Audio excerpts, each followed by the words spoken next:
Hey, what's up? It's Big V here, Verl Workman, and guess what? That's right, we're talking teams. Once again, we're talking about how to create a high-performing, highly effective team where everybody on the team absolutely loves to be there. I want you to think about that. How do you do that?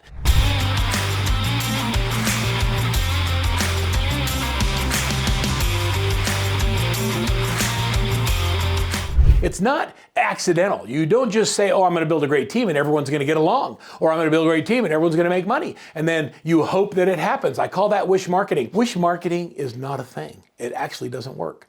Neither does wish culture building. Every team, every business, every family has a culture, and that culture is either intentionally created or it's accidentally created. The choice is yours. Do you want to accidentally allow your culture to just kind of develop and see what turns out and hope it's good? Or do you want to be fiercely intentional about creating the kind of culture that people absolutely just never want to leave? I've always said that people don't leave companies and they don't leave teams, they leave leaders. And so as a team leader, if you have high turnover, instead of saying these people are no good, they should have left anyway, why don't you do this? And this is hard.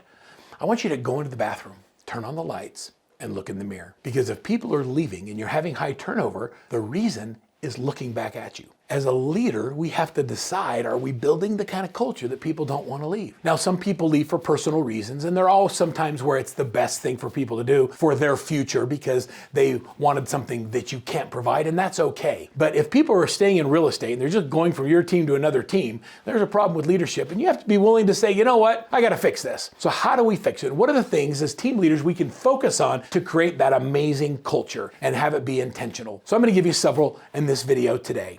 The first one is simply this: daily success habits. By establishing your daily success habits, and in the previous video, and I actually gave you the daily success habits tracker, we actually inspect what we expect. So you don't hand out the daily success habits and hope everybody does it. You create a culture where every day people come in and they share with you the numbers from the previous day. We focus on progress, not perfection. We look for wins. I was swimming laps in the pool the other day and I was listening to Sherry Leviton's book on Heart and Sell. And in her book, she says, if you focus on what's wrong, you'll never be right. Man, that hit me like a ton of bricks. I almost hit the wall before my turn. Because if you focus on what's wrong, you'll never be right.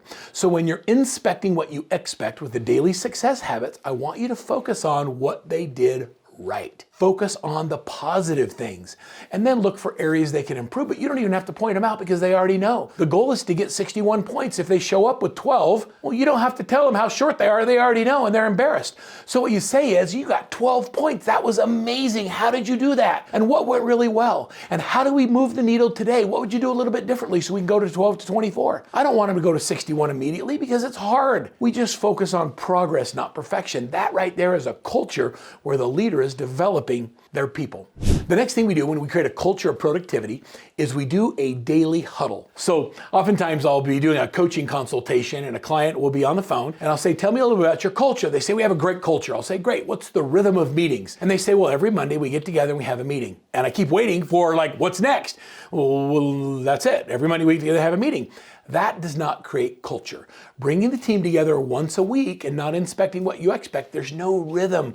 There's no productivity that's being focused on right there. The agents don't want to get in. The reason we do a daily huddle is that, well, there's actually several reasons, but the first one is this. When the agents are forced to come in, they have to get up. Yeah, and they have to shower and they have to get dressed for success. I don't like virtual huddles. I want them in the office because now they're pre-gaming it. They're looking good. They're smelling good. They're ready to go out and show houses. If you're doing huddles virtually, people get dressed for success from the waist down and they don't really get in the shower. They just don't, sometimes they don't even turn on the video. And so it makes it very, very hard to create that energy or culture that happens. When we do our daily huddle, we look at the daily success habits. When we're done, we then practice our scripts.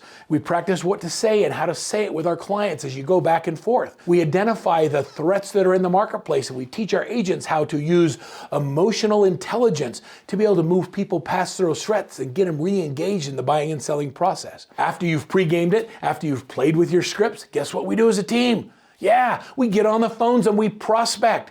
Really, there's only three things you do in real estate. You prospect, you list and show houses, you negotiate contracts. If you're not listing or showing a house and you're not negotiating a contract, what should the team be doing?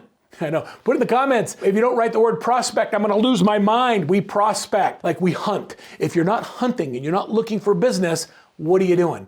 My guess is fake work and knock it off. No more fake work. You got to stop doing it. If the activity you're focused on isn't generating new opportunities, it's just fake work.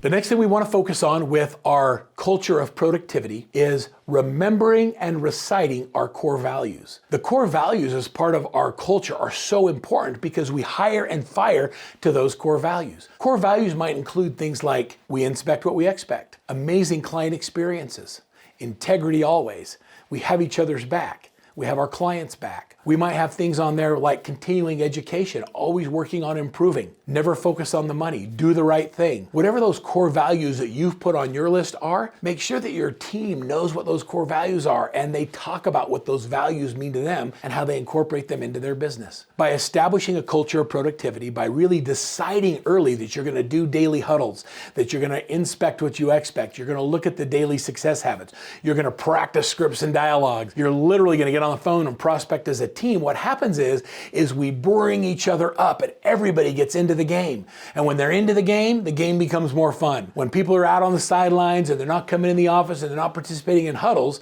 they're telling you by their behavior that they don't see value in that interaction. And so as a team leader, I'm just going to ask you to change what you're doing. If what you're doing is not wanting people to come in and have fun and hang out with you, well, stop doing that. I don't even care what you do. Just don't do that anymore because people don't like it. Change it. It's so complicated sometimes. We overcomplicate this whole process of creating a great culture. Just decide, I want a culture of productivity. I have a team that every Friday they barbecue outside. I have another team that goes to a lake house and they enjoy a weekend together as a team after everybody hitting their 61 points throughout the week. I have another team that they focus on once a year coming to the leverage event where they bring their entire team to Workman Success's leverage conference and everybody gets to participate in team building and hang out with other people. I'll tell you, there's so many things you can do with a team to have great culture, but it's up to you as a leader to instill that culture into the team. Don't sit anymore on the sidelines hoping it happens for you.